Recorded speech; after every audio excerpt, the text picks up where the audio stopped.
Soledad real. Soledad real. Soledad real. Soledad real. De la Sole, ¿qué te puedo yo contar?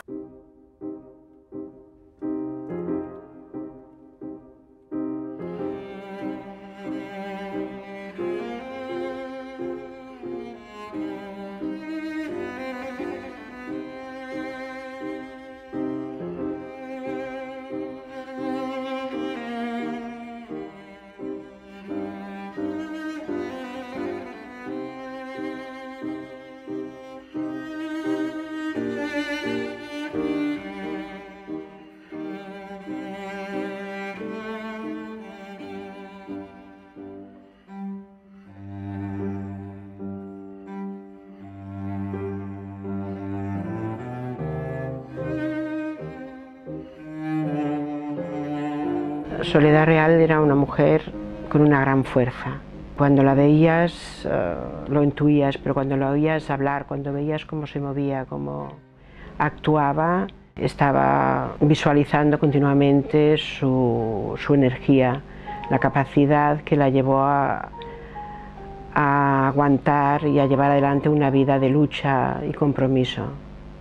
Nació en el año 1917, el año de la Revolución Rusa. Un año importante para los revolucionarios. Nació en un barrio obrero y pescador, el barrio de la Barceloneta de Barcelona. Estos dos hechos la llevaron a ser una revolucionaria toda su vida.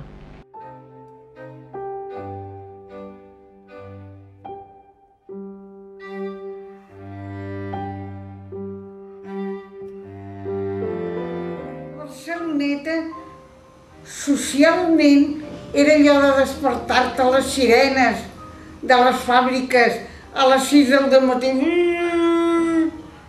Un barri de pescadors de ret. I a Remes, les famílies els esperaven a la platja. I allà tots s'enganxaven a la ret per anar arrossegant. Jo a la imatge de petita tinc el pare, que és un vell socialista, però sense menysprear ningú, he trobat gent molt bona, més bona que el meu pare ningú. No he trobat més complet.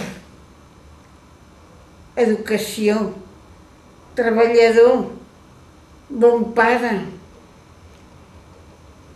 socialista conscient, revolucionari conscient. La meva mare era una petita burgesa i era, diguem, la intel·lectual de la casa. I sentia un menyspreu pel pare i els fills, que tots sortíem amb ell.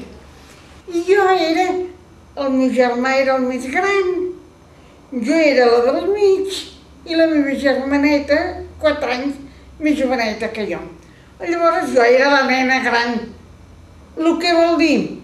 No vaig poder anar a escola perquè feia falta a casa, reina. La meva mare tenia que treballar a la màquina. Jo he treballat amb 9 anyets amb una d'això de fer serrells. En acabant d'una caseta, vaig passar amb una altra caseta, em feien mocadors i els ho plegàvem i adotzenàvem. Els preparàvem a dotzenes. I una tercera fàbrica d'impermeables. Que això era molt dolent per la salut perquè treballàvem amb benzol. La meva joventut és el que a mi m'ha forjat. A mi m'ha forjat amb una consciència de classe. Y amarga estañudo la audacia provoca, el ingenio invoca de nuestra nación. Soñamos la patria, nos llama a vivir, juremos por ella, venceremos de morir.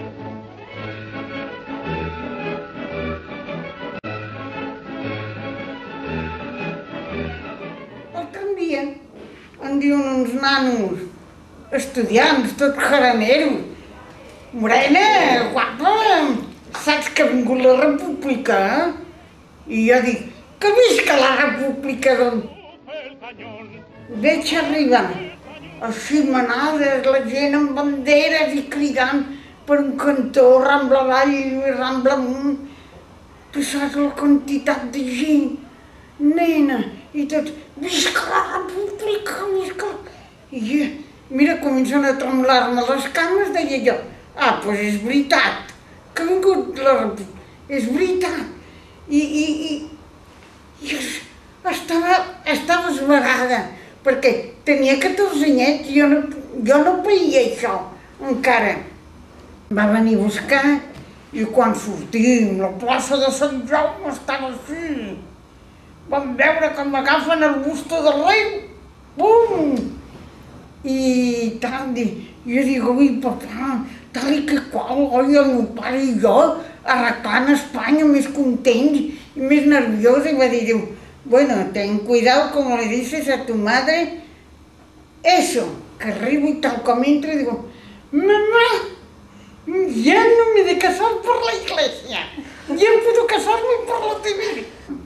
La plaça Real era el lloc de contacte de comunistes i anarquistes. El 7è Congrés ens va marcar que havia que canviar-se de tàctica. Res de la formació de tan puritans i tan perfectes, menys perfectes, més barrejats amb el poble, com sigui el poble. Nosaltres som poble. Érem els millors. Me cago en Ronda, i això no és... No, això no és fanatisme.